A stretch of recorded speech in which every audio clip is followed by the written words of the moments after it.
thank you for doing the pod, because literally we've been trying to make this work for like 6-7 months. That is true. I feel like there was 3 or 4 times we had it on the books, Yeah. and then something screwed it all up. But so, you know what? thanks When for you're having me. busy, when you're a busy man, you're a busy man. That's right. Yeah. Now, we were talking earlier about comedy. Like, you've been doing it 30 years or 35? Coming up on 30. Yeah, 30 next year. What do you like about comedy today compared to when you started back in the day? Wow. I think that, you know what's everlasting in comedy is it's still an escape from all the minutia and craziness that's happening in the outside world. I feel like this is going to make it sound very dramatic, but it's kind of the last bastion in terms of you can go and listen to a comic share his ideas and thoughts with no impeding from anybody, no editors, no standards of practice. It's still that same kind of direct sharing of concepts with the crowd. That's more exciting now than ever, and I think it's more needed now. Don't you believe in? I've learned this. I've had a short career, 9 years. I'm getting into it, and it's starting to go. But what I love about the stage, and I want to get your take, it has no prejudice. It's politics to get on stage, but once you're on stage, right. If you're funny, you're fucking funny. Right, and the prejudice is created when you put yourself maybe in a situation where that's not your lane. And I think what you're seeing with comics today, unfortunately, is you have to try on different motivations when you're learning how to come up that ladder, and that means failure. That means you gotta have off nights. That means you have to say things that for yourself to go, okay, I can't go down that route anymore. And so seeing comics have that exposed too early, I think, is the one caveat of like the social media age. You got to give time to grow in that medium. Now, you're a comic that when you hit the stage, people expect a certain level.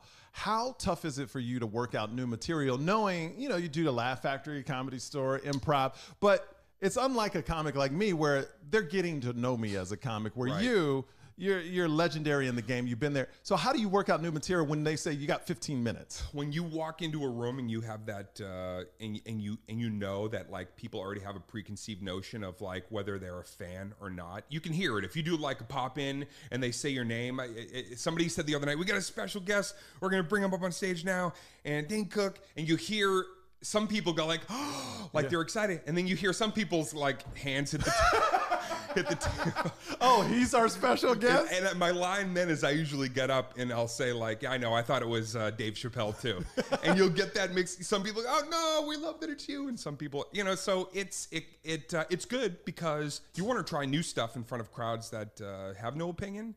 But at the same time, it's always great to have fans there that are like, okay, we already kind of dig your vibe and you speak to us. So you have no fear trying out new material, no matter what the crowd is, even if you're in front of like a paying audience of 3,000, 4,000. When I'm doing a headlining set somewhere, I come in with the material that I know is polished and ready to, give my fans who paid their hard-earned buck, the night of their life. When I'm working out and like, on any given night, where it's like the gym, or in the lab, I think Ian Edwards says, you got to go to the lab and work it out. That is not a night where you're obligated to do anything beyond create and explore. So some nights that goes great and you're off the cuff and you're like, man, I'm just rolling and I'm getting laughs organically first time out. And then there's some nights where it's a little unsettling, but you know that like, I got to get through this spot to maybe find where the goods are in this piece of material. Do you still feel the pains of a bad set? Right? Do you still feel the pains of a bad set lingering until you go on the next time? Or have you, in 30 years, you're like, you know how to brush it off? I know how to brush it off. Really? I mean, I know how to toil and kind of still reflect on it without the part where I would beat myself up. In fact, I remember for so many years, everybody has their stresses and the way they kind of process when they have a bad set. I remember when I would have like a night where I felt like I was just terrible. I'd go home, I'd be laying in bed, and my foot would just be shaking back and forth, even as I was falling asleep, and I was replaying the set. What could I have done better? What could I have done better? Where did I screw up? How did I? And so I'm past those years of like ruminating, but I still love trying to figure out why something's not, flying, why it's not working. Why do you love comedy so much? I think it's just to be able to express myself, to be able to get up on stage and create something that's real, something that's happening right now in the room. You don't get that in a lot of forms of entertainment. There's a lot of rehearsal, or there's a lot of moving parts, and you're just kind of a one cog. Stand-up is you alone. The spotlight hits you, and that's it. No do-overs, no take-twos. Yeah. It's like, this is happening right now. I love that. Now, when you were a kid growing up in Massachusetts, what kind of kid were you? Like, were you a cool kid? Were you one of the cool ones? Were you an introvert? How were you? No, I was the coolest kid by myself, playing with my Star Wars figures in my basement. No, loner, completely. I was a nervous kid. I was definitely. Did kids pick on you? I wasn't the kid picked on, but you're a pretty big guy. I wasn't at that time, and I felt even smaller. If you feel, like you're at the helm, then you kind of grow a little. Robin Williams used to do that. He'd come into the club. He was very kind of like, he was kind of almost frail looking, and then I'd watch him go on stage, and he would be like the genie in Aladdin. Suddenly, that confidence made him look 10 times bigger. My lack of confidence made me look 10 times smaller when I was a kid. Yeah, just a lot of self issues. I mean, you name an issue like self-loathing or depression, anxiety. I dealt with all that stuff when I was a kid. So, did you have many friends, or you're pretty much a loner? Yeah, I had like a couple of friends. So you weren't like most popular in high school? Oh, no. I was, in fact, when I graduated and started stand-up, the response from people I went to high school with when they would see me is like, you? Yeah. You're like funny. I never heard you say a word at all in high school. I just, it took stand-up to finally pull my actual character out of me off stage. When did you first discover stand-up, or who was the person you watched growing up? Oh man, I watched everything. I loved comedy. I loved sketch comedy. I was watching a lot of Saturday Night Live. I remember watching Martin Short on SNL, and he was just so confident. And I think I wanted that so badly. I would watch HBO specials. I'd watch Carlin. I'd watch Pryor. The confidence, the ability to maybe they're swearing something when I'm a kid, like, wow, he's swearing at people, or then suddenly he's being silly, or he's making sound effects. And both of those guys were like the architects of modern stand-up comedy. So how old were you around this time? I was watching those guys at around, 12, 13, 14 years old. And when was the first time you said, you know what, I'm gonna try this? Yeah, like at that time. Okay. Yeah, 14 years old, I suddenly understood that it was a occupation. And I told my mom when I was 14, I said, I'm going to graduate high school. I'm going to start doing open mics at Catch Rising Star in Cambridge, Mass. And she was excited about it. She was completely behind it. I said, I'm not going to college. I wasn't an academic, I was a theater geek. I was like creative writing. So you weren't an athlete, because you look like an athlete. Not an athlete. No. Not an Hard athlete. No on the athlete. I mean, just because of the lack of, I just had so much anxiety putting myself in groups. I wanted to play, and I'm actually pretty good. I play basketball and stuff today, but at that time, I didn't have I was so non-confrontational, Michael, that I couldn't even say, pass me the ball without getting in my own way on that. Gotcha. So it took a lot of years before I could finally be like, I can play basketball with a few people and be all right. So around 14 years old, you start stand-up. Now, this market at this time, I mean, they had a lot of huge comics coming out of that. I mean, I didn't start till I was 19, but 14, 19. Okay, what was the comedy scene like when you first started? Like, who was in it? Yeah. Who were the comics around? Who'd you hang out with? So I started in 1990. My graduating class of guys that are still around, or sadly one isn't, but Patrice O'Neill was in my graduating class, Bill Burr, Gary Gulman. There was guys that were a step ahead. We, Louis C.K. was like just leaving town and starting to go and, get his feet wet in other places. So we had a great class in Boston, 1990. But the people that we were watching, the men and women that were performing there, were like master craftsmen because they've been doing it for so long in Boston. So on any given night, you were going up against like guys that were just killing crowds. You had to step up and do something. One of the comics out there I love is Bob Marley. Bob Marley, yeah. Bob was in our graduating class too. Bob, it's like because he went back, but he's like rules the East Coast. Bob is just an incredible performer and one of the guys that I'm proud that I came up with. Now you mentioned Louis C.K. What do you think about that whole thing with him? Quite simply, it's a weird era. When you say, what do I think of him? It's like At this point, nothing. It's you know, water under the bridge to me. But at that time, it was bizarre. It was like, I'm coming up, I'm at this upper echelon, I've hit these great heights, and then I'm learning about, oh wow, there's like jealousy and animosity within this organization that I, you know, naively thought, oh, this is like team sport. Everybody's on each other's side. It's not. Comedy's really competitive. Okay, so let's just get the question out of the way. Yeah. 9 inches. Okay. Well, I'm half black. I'm bigger. I'm just saying, Dane. I'm just, hey. All right, let's get this question out of the way. I've been in comedy for 9 years, and literally there's 2 responses when I mention your name, because you've always been great to me. You've always been nice to me, every club. Yeah. You've always put me on shows and things like that. There's 2 responses I get, Dane. Oh, he's a cool guy, or he's a fucking asshole. So, like, those are the 2 responses you get.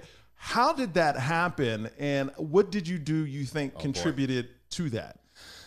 How it happened is probably a result of, you know, becoming permission to speak freely. 100%. Becoming a superstar at 28, 29 years old, having no playbook for what that was, coming from a background of deep-rooted insecurity, losing both of my parents as I'm hitting that mega stardom, and not understanding grieving. Yeah, I probably was a fucking asshole sometimes to people. I was depressed.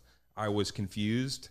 I was sometimes lonely, because also I didn't have a lot of people relating to where I had, you know, gotten to. I aspired to get there, and I went beyond it. I exceeded my own expectations. So imagine being sitting in that place and not understanding really the sense of self that I still lacked, the discipline and the self-love to be able to say to somebody like you who comes in, hey, you know what? Actually, I'm having a rough day. And yeah, sorry, I'm just a little, that's the part that I lacked at that point. The decorum of being able to say to somebody, I'm overwhelmed.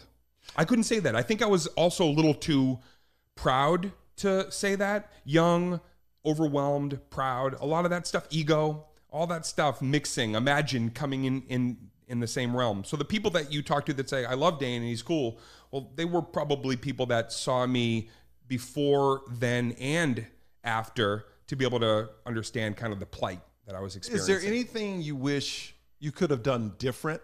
Like when you did blow up, like within the clubs in LA? No, I don't think there's anything I could have done different, except for I was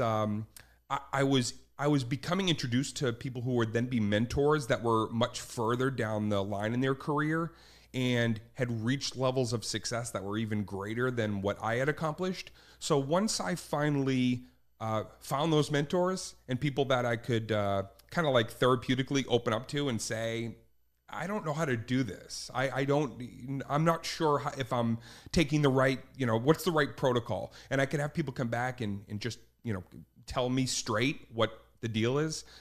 That enhanced my life even greater. I think if you talk to any comic or anybody in this industry in the last 6-7 years, they wouldn't say whatever you heard about me from before. I bet those are some older. All the story, pretty much every story I've heard, they were like, oh, nothing's happened recently, but man, 10 years ago, 15 years ago. Yeah. And also remember, I'm coming into a club, I'm getting on stage when I want, like comics today, pop-ins, and I'm not going to name names, but there's guys come in, bump people. When you're popular and you bump, everybody loves you. Give it a few years, and when you start coming down the other side of whatever that slide or wave is, and it is going to happen to everybody, you'll suddenly find out that people weren't so excited that you came into the club that night. When it's happening, everybody pats you on the back. Everybody loves you when you come in for a drop-in. This whole thing is such a shit show, and it's so perpetuated by what the media is going to say that you are. They want to kind of like put this character on you, and then you got to ride that out. Where I don't mind all of the polarization about me is it's always been good for business. Yeah I've never been boring. I may not always like what people have said, and even some of the good things that people have put out, I'm like, I don't remember even being that guy either. But people want to yap, and people want to keep spinning what a headline is or what somebody put up on the internet. And to me, that's a fascinating, as a person who's non-confrontational, and that makes you maybe a little less impressive in terms of the press. That's okay. Let people keep on, debating. So you blow up. Yep. 2006, 2007, 2008, 2000. Yes. It's going, you just lost your parents Right. a year from each other. Who are you leaning on for support? Because I know you have brothers, an older brother. Well, I had an older brother, but that was during that same period. Both parents, mentor passed away. Brother I had to put in jail because he was my business manager, and not a good one. Not a good one. Not a good one at all. So within a 2 to 3 year period, hitting this high that I, only dreamed about, and then having the foundation of my life that I thought was solid start to crack away. So you had nobody to lean on. Who was your support system then? Because you're the biggest comic in the world at that time. There were, obviously comics that were in and around my life. The comics that I came up with, they knew me when I was a kid. So they looked past what people, what was being kind of perpetuated, and they knew me. So I did have support, but you got to remember, even some of those guys and girls, like, they were trying to make it in their own right. In their own right, yeah. And I'm the first one out of the gate, out of that whole crew that had any level of success, let alone like hitting Madison Square Garden and Saturday Night Live and all these other amazing accomplishments. Nobody knew how to talk to me. Some of them without, going into who's and why, but like came to me years later and was like, dude, I didn't even know how to relate to you even as a friend because I was not in that tax bracket. I wasn't in that spotlight. I wasn't, I didn't quite get it. Now some of them get it. Now I can talk to certain people and it's like, oh yeah, I see what's happening. So if you could go back, and I wouldn't. You wouldn't. Nope. You would. But keep moving forward. There's nothing you would I change. would not go back because how I feel hitting 30 years as a person, first off, and being truly happy, truly like having a great sense of who I am and liking myself and appreciating myself. And then as a performer, feeling even more present on stage, having all these tools finally that when I blew up, I didn't have everything down as a comic that I thought I needed. I had some stuff that I was like, utilizing, but personally, I was like, I have way more to learn. I still felt like I was so young in comedy. And so now it's a whole different game. Did you think you were funny at that time you were big? Oh yeah. Okay. Yeah. Okay. Yeah, I knew even in the mid 90s driving around in my shitbox cars doing gigs for nothing in the middle of nowhere, I still was driving home giddy because I knew it was working. Okay. I knew it. I felt it. When did you first know, like, that first pop where people were like, oh, Dane Cook, what's up, man? Like, people started knowing you. Because you were one of the first, like, MySpace, like, blew up on MySpace, right? Even before because you did the Comedy Central stuff before that. Yeah. I mean, that started kind of 98, 99 premium blends and, whatever was, Comedy Central at the time.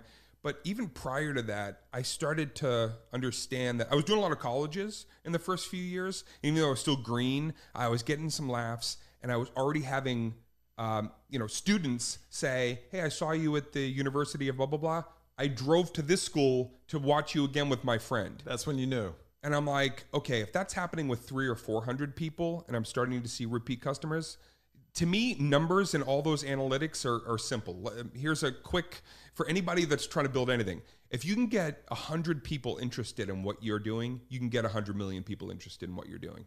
Wow. Absolutely. Okay. If you can get anybody interested and you have those numbers, you can absolutely turn that into something greater. Why do you think your business model worked? Like, what is the one thing that helped it take off? Because there's so many people that are funny. You know this. There's so many people that are funny. Was it the MySpace? Was it the Comedy Central? What was the one thing, if you had to pinpoint one thing that helped you just launch? Yeah. What would that be? I think that the slow buildup of all the years of touring, what's that saying? Like, it becomes 20 years to become an overnight sensation. Yeah, 100%. Okay, so all those years of touring, and then you hit like 2001, 2, 3. Now I'm utilizing like digital as well to communicate with fans. And then I'm putting out a couple albums, and they're, getting, decent kind of out of my trunk, great reviews. I'm selling them for, cash on hand right there. Yeah. But I put out Retaliation. That came out 2004 or 5. Went platinum. Double platinum. Whatever was after that, I was getting calls from these guys like, do you want this other placard? And I'm like, I literally don't even have any room on my walls at this point. I'm like, whatever it is, just, I'm grateful, but you know, what does this mean for my life and career now? That year, the people that were trying to get in touch with me, the jobs that were coming my way, the offers, the television, movies, that all changed after Retaliation.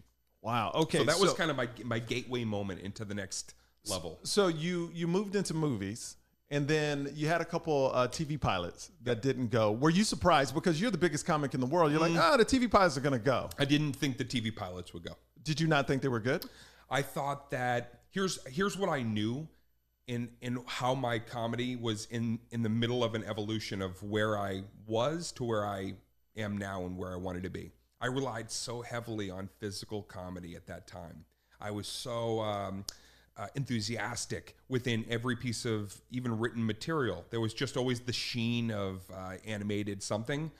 That doesn't translate very well. It's too big for TV. Too big. Yeah, unless you're like a side character that comes in and just like, you know, is the tornado, like a Tasmanian devil type who comes in. That at the center of a show, I felt it. I would watch dailies and be like, this is just, I'm too much. I'm overwhelming the entire scene. So the people that were surrounded you know, like the director, were they honest with you and go, hey, can you tone it down? Oh, yeah. Okay. Russ Krasnoff was my producer on a couple of my pilots. And, you know, that guy believed in it. He was a real champion. And he would come back and he would say, like, you know, he would say, you're so dynamic and you're pulling in all this energy and you're giving such a big performance that we need to find something that grounds you more. You're doing stand-up. Yeah, and that doesn't work for TV. Yeah. And or even films. It's like stillness and what happens emotionally here is what plays there. And so if you start to look at the movies like Mr. Brooks or Dan in Real Life or you know, even Good Luck Chuck, I started to my stand-up and my film and television became kind of a different style of performance, which is what I was always trying to get to. Now, your past stand-up, it was more of, you know, observational and your experiences. Right. Now, when I see you, it's more personal. Like you're really getting more. Is that harder for you to do than the observational, like 10 years ago, 15 years ago? If you had told me 15 years ago, you're going to go on stage and talk about like, you know, having anxiety in a funny way, that would have given me anxiety in an unfunny way. I just couldn't wrap my head around how to deliver that. And also, you got to remember, Michael, I came up with a generation of comedy fans that were in my 20s, were, you know, college kids too. They didn't want to hear. No, you know, they don't want to hear anything. They want to hear about like, you know, the high watermarks. And for a lot of years, people want to hear about, and they want to celebrate that you're the shiny new thing. Once you're not that anymore, that's not as funny. What's interesting is life. And the real, you know, hardcore nitty gritty, both what's happened to you and how you have seen it on display and how it's affected the world around you. So where I can be now is I can still have observation. I still put a lot of observational stuff, but it's now siphoned from an experience that I had personally. And that's where it's I feel like the one word that I've always wanted to be able to have in my stand-up and in my career is pedigree. Yeah, you know? 100%. Even when I made it, I was not of a high pedigree. I had flecks of what you thought I was, or like the spectacle of Madison Square Garden and all these things that were also exciting. You know, the whole Christmas tree was just on, you know, lit up. I wanted to be just that one performer at any size venue who could share something and have you laughing your ass off, but at the same time, like, wow, like a holy shit moment. I can't believe he's sharing that. So, well, the best piece of advice I ever got is from a good friend, Joe Coy. He said, people outgrow jokes, but they don't outgrow you. That's right. So if they love you, they're going to love you. That's right. Yeah. And that's really, I mean, that's something that, you know, everybody should hold on to and remember. I mean, everything's got its shelf life. Yeah. But as Patrice O'Neill said, I've said it a lot of times, he gave me the greatest advice. He said, you can't fuck with the truth. When you're the truth, that is timeless. And so when people say to me now, I'm still watching Retaliation or, you know, Vicious Circle, I'm fortunate. A lot of that material has stood the test of time. I don't know if my bootcut jeans have or or my blown back feathered hair or whatever was happening. Those things don't age as well, but the material, I'm really proud of a lot of it, you know, even more than when I was in the middle of that storm and doing it. I actually look back really, with a lot of affection of a lot of that early Craziest material. fan story. Oh man, craziest fan story. Well, I got into a fight with a guy on stage one time. Wait, he jumped on stage? Well, he was a fan until the fight. Do you remember where this was? Yeah, this was very early college gigs when it was starting to go from like a couple thousand to then it was, turning into. I remember thousands. Yeah, I showed up at a college one time. They were like freaking out. They're like, we had you in the 1,200 seat theater, but we had to move it to the field house because we got 4,000 people and we thought it was going to be 900 people. And you're going, I should have charged more. I really should have. I don't think I charged it. Those were those like, if you went to the school, you got in free. But a guy came in, might have been at Quinnipiac. He was pretty hammered. And I just laid into him. And then next thing you know, he was running toward the stage. I thought he was just like running to, run up and point and threaten me like a wrestler would run up and be like, you're going to go down, brother. No, he kept running. And then he jumped up on the stage, and I'm sure somebody has a video of this somewhere, and we're literally like tussling. Security is not helping me. They had 2 security guys that were hired to be a part of it. And I remember after I came off stage, and I'm like got blood coming out of my ear, and this kid's all messed up. And the security guy goes, we thought it was part of the show. We thought it was rehearsed and planned. I'm like, yeah, I'm not a stunt choreographer, dude. Ugh, that's so terrible. That was one of the wildest ones that I can share with you here. No girl sneaking into the hotels or anything like that? If I didn't have a girlfriend that I love and adore, then I would probably tell all the salacious details. Okay, so my wife is 12 years younger than me. Your girlfriend is how much younger than you? She's 20 and I'm 47. Now, how do y'all relate? Well, she's the old woman in the relationship. She's the one who like is in bed by 9 o'clock, and I've got endless energy, and I'm still like writing at 2 a.m. But she's the best. She's the greatest. I've never met anybody like her. And the age difference is like people like to, josh with us about it, and it's like I'm a comic. I can take whatever, But if you knew her and if you had the chance to see us together, absolutely, which maybe you've seen us together at the club, it just makes sense. Do you feel like are you at the point in your life where it's such a Hollywood thing too, right? Isn't it? I feel like it's like I'm just in this long. Pete Davidson like named this long list of all these guys with younger girlfriends, but no, I love her. You're 47 now? Yeah. 47. Do you see yourself being a father, being married? Do you Absolutely. want kids? Oh, okay. Yeah. And, we've talked about all that kind of stuff, and it's, without getting, speaking on her behalf, it's like, we're on the same track. Okay, so you're on tour right now. You got a bunch of dates in September. Verona, New York, Niagara Falls, New York, Bethlehem, PA, Baltimore, MD, Radio City Music Hall, September 14th, New York, Louisville, Kentucky, also Nashville, Tennessee. Do you still love touring? Do you still, because it could take a toll on you too. Yeah, it's definitely, it's a lot of work. It's also harder once like, I've got a business out here and, producing and directing and writing other projects. I've always got plates spinning, and that makes it harder to leave. But there's also something about the discipline of touring that I love. It really just keeps you on such a hardcore schedule. The shows are amazing. They've been amazing. The Tell It Like It Is tour is one of my most successful tours that I've done in the last 10 or 12 years. And so it all just feels like it's working. And then Radio City, never done it before. I mean, come on, that's amazing. I used to walk by that place, heading to crazy gigs in New York City and saying like, man, I'd love to come back here someday. And when you were on that the top pinnacle, yeah, and then you go down a little bit. I did. Everybody goes down. Yes, I have not heard this. Yeah. No, but I'm saying everybody has their ups and downs in their career. Sure. Did people the question more is, downs than ups? More normally, downs than ups. Yes. But you got to experience that high. Yes. And you still compared to 99.9999% of comedy, you're still on a high. The highs are great. There's a lot of rewards that come with that. The lows are funnier. Yes. There's way more comedy in the lows. But how did people change around you? Was it tough for you to adjust? That's a great question. And you know what, Michael? The thing about that is, here's the one, when you say would I change anything, the great part about being such a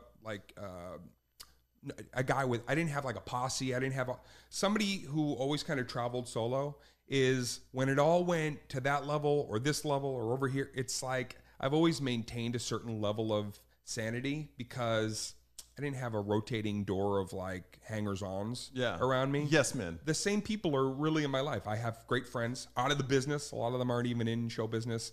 And so when I get off stage, I just feel like a regular guy, you know? I still observe and report for stand-up, but it's nice to have people around me that are like, they don't need or want anything from me and I them. So it just makes it like, you know, regular, everyday, boring stuff. So where's your stand-up right now? If you had to describe your stand-up right now, if I'm going to see Dane Cook, I haven't seen you in 10 years. What are they going to get different now than they did before? I will tell you, I always think it's great to, you know, when you're hearing a review from the person creating it, it's like, okay, they're going to say it's great. And I'm at the fans, I do meet and greets every night. My fans are no bullshit. They've had a direct line to me from MySpace all the way up. So they're used to saying to me, what the fuck was that? Yeah. They're used to saying to me, why did you do that movie? They're used to saying to me, that was my favorite thing I've ever seen you do. So on any given night, I do a meet and greet. I meet about 100 people and they come up and they go, man, I was at Vicious Circle, or I was at this show, or this is my 8th show. This is my 10th show. This is my favorite show. You exceeded my expectations. Do you think because it's more personal? I just think... And they're getting to know you rather than the character of Dane? I think that for a lot of years when I made it, I was still dragging a lot of this stuff from when I was a kid. Yeah. I was still trying to like run away from or not be that scared kid anymore. And then when things kind of settled down and that first wave broke, it was like I was just thinking about the future constantly. What's next? What's next? What's next? And then in the last bunch of years, it's like I'm present. And to be on stage and not racing towards something or running away from something, you're going to see the best show you've ever seen me do. Best material, my storytelling, everything is just on point.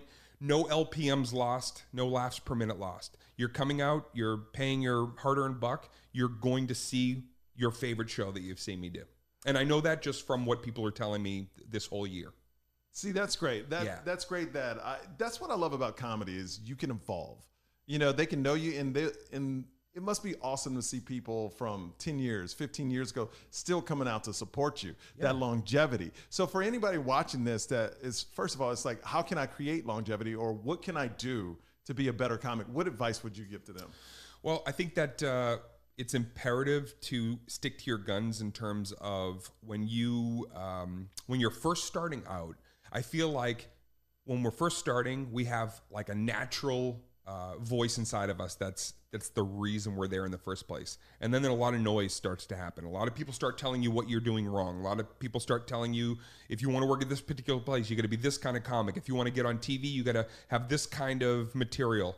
And I think that's where it gets a little sketchy. And what you end up having is you go off. How many comics you could talk to on any given night that have hit like a mid-level to slightly higher success? They're all going to say, man, I did try to do a TV show that was so not me, and they try to fit me in this.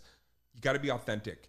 And how you can do that is try to have some mystery about you. Coming from the person that used the internet to actually go the other way, when it used to be like, no, you need to get the exposure.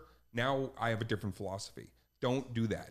Okay. Don't antics and behavior in your podcast without any kind of real depth of personality, you are setting yourself up for your 15 minutes of fame.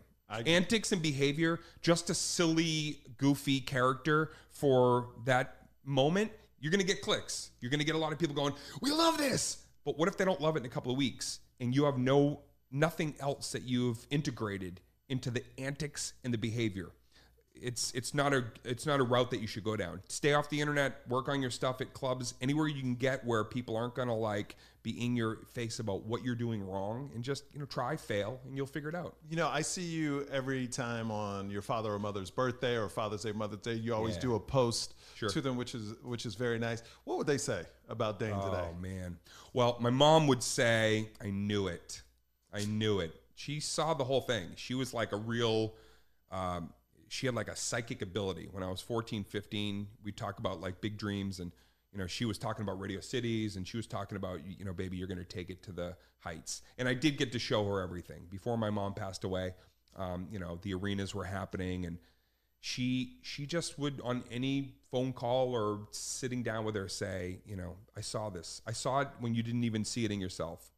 My dad would say, Listen, he'd probably say something like, my dad always liked to find what was wrong in any situation. So he was like, he would level me out in some way. I don't know what he would say exactly right now because I feel like I'm like on such a hot streak. But he'd probably tell me I got more work to do.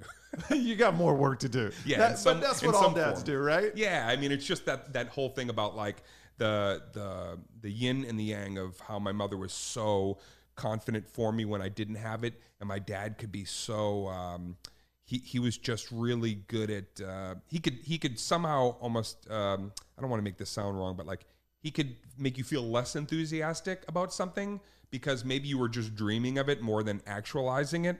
And so he would pop that bubble and be like, you're talking about it, but you are doing nothing. Don't talk about it, be about it. Yeah, exactly. Yeah. Okay, you got also a short that came out. Yeah. Holly Schwartz are doing your movie. Yeah, American Typecast, that's right. Yeah. And what is this movie about? And why'd you want to go into the directing? Because you're a director, Sure. you wrote it, you're acting in it. You had to get the budget for it. You had to hire all the actors Right. to work at a low budget for it. That's right. Was this tougher than stand-up for you to pull off? It is so different. You know, it's such a collaborative effort when you're working with people on a film or a TV show. It's so not stand-up. You know, stand-up is like the solo act of what's in your mind and how you're going to translate that. When you're working on a film, especially like this, you've got so many expectations and you want to come through for everybody. Everybody's usually working on a short or an independent for little to no money. And so, you know, it's a passion piece. This idea, my friend Monib, his name's Monib Abhad. He's been an actor out here for a lot of years. We would talk at the gym about how he was from Sacramento. He's the most affable, coolest guy. He's going in for terrorists every other day. He's a Middle Eastern actor. Yeah. And we would talk about it. And of course, I'd bust his balls and stuff because as a comic, you know, we want to That's what you do. make fun of all that stuff. And he would laugh and we'd talk about his stories. And then finally he shared a story with me. I said, man, you know what? We should write something and do a short that's basically like what you're experiencing because it's an interesting, we're in a time right now where it's like, these conversations and shedding humor on these kinds of conversations, I think are important. And so we wrote it, put it together. Next thing you know, we figured out a budget that was, you know, not going to break the bank and we made it. And suddenly this is like our 6th short film festival. And this one is actually the most exciting because we're in there with Lena Headley and Amanda Siegfried and, you know, some real heavy hitters. And to be directing something that's going to now be at Mann's Chinese Theater or Grauman's Chinese now is, I'm really proud of that. Is it tough watching yourself? Like in that side? Yeah. Yeah, especially for the role that I played in this. I put on a bunch of, I had to be a casting director in this for Monib's character.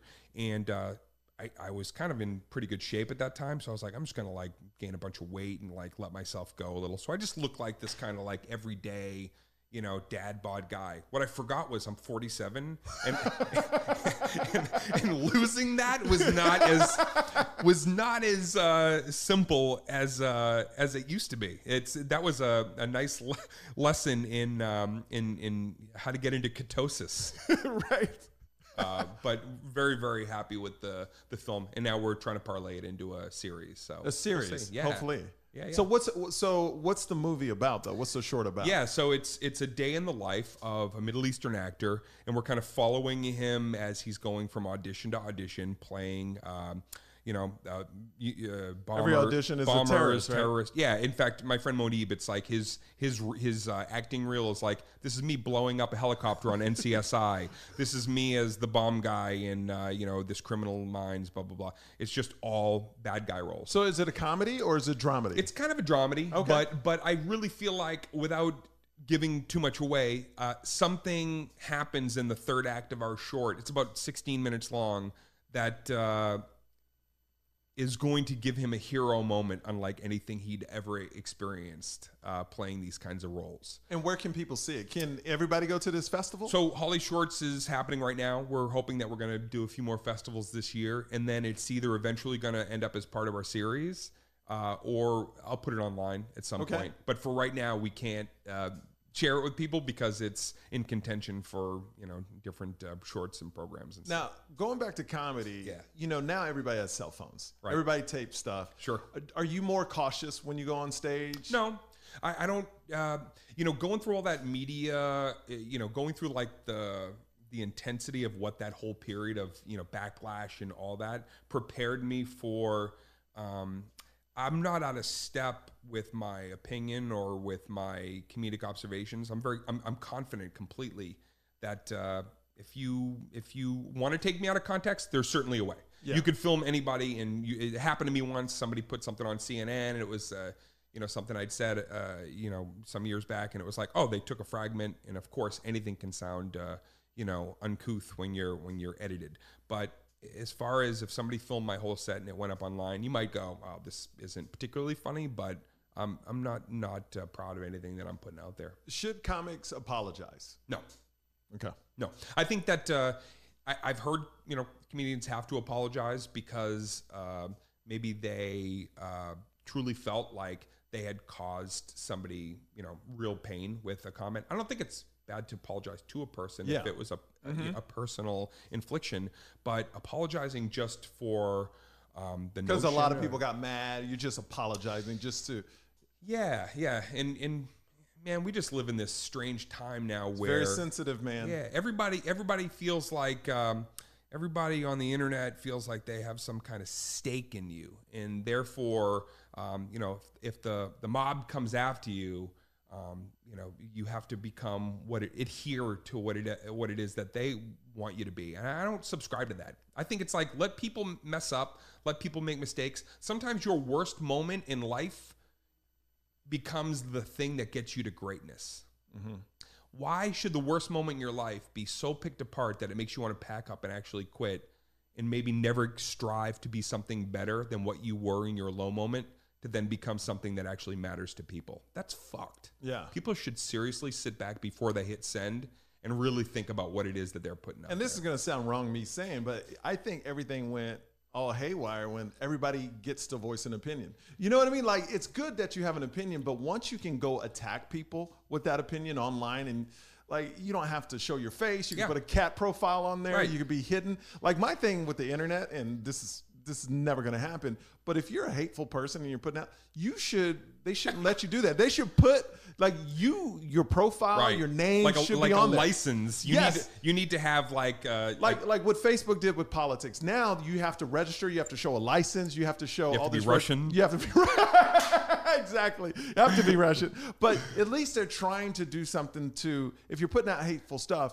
you have to show some type of ID or identification that you're doing. I think that's great, but I just want to be super clear. I don't think we're talking about, I think open forum debate is essential and when imperative. You can hide, though, when you can hide. I'm talking about specifically with comedy, specifically with entertainment and a person's story about said, being apologetic for art. Is that I don't understand that. And I don't understand breaking somebody down when they say or put something out there that is meaningful to them, even though the masses might not agree. Now, I think that we should encourage that kind of healthy debate, but I think like having people just go on the attack and be cruel and unusual. Yeah, they have bots now that do it. They just robotic bots that just attack everybody. Yeah, no, I love I love debate. I love watching it. I'm kind of funny as a person who's a bit of a pacifist and non-confrontational. You like watching verbal. You love watching verbal combat. I do, because I'm also like a devil's advocate kind of person. I think that in comedy we all are, because we have to see both sides for an understanding of where the funny lays in the middle. But I have an insatiable appetite for all those kinds of like talking head debates. And I think that should be online, and I think everybody's voice should be heard. But when it starts to tilt over into like just smashing somebody that you don't know because their opinion varies from you in something that they've created artistically, it's like, that's fucking crazy to me. Okay, we're going to wrap it up, but I want to ask you a couple first questions since this is the first time you've been on this show. That's right. The first of many, Michael. First of many. Yes. This has gone well, I look Dane. forward to rescheduling with you 8 or 9 times and then coming back. I'll see you in about 5 years, Dane. About 5 years as a kid. Okay, these are first questions. First time you bombed on stage. First time I bombed on stage, legitimate bomb, was in 1994. I did a show at Boston Garden as part of a festival, and they threw lighters and they threw shoes at us. But you weren't doing stand-up. You were doing improv, right? Right. I was in an improv group. But that was the first time I had felt like this is what bombing on stage feels like. Did it make you mortified? Did you feel like quitting after that?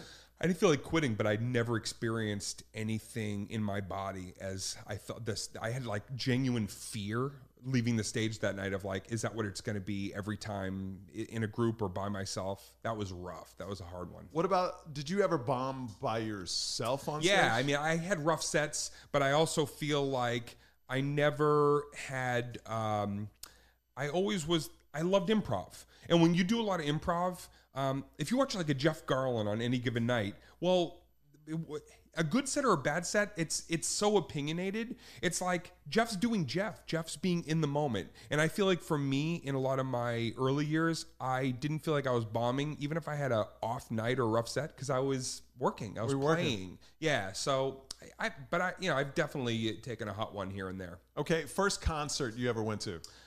Fleetwood Mac.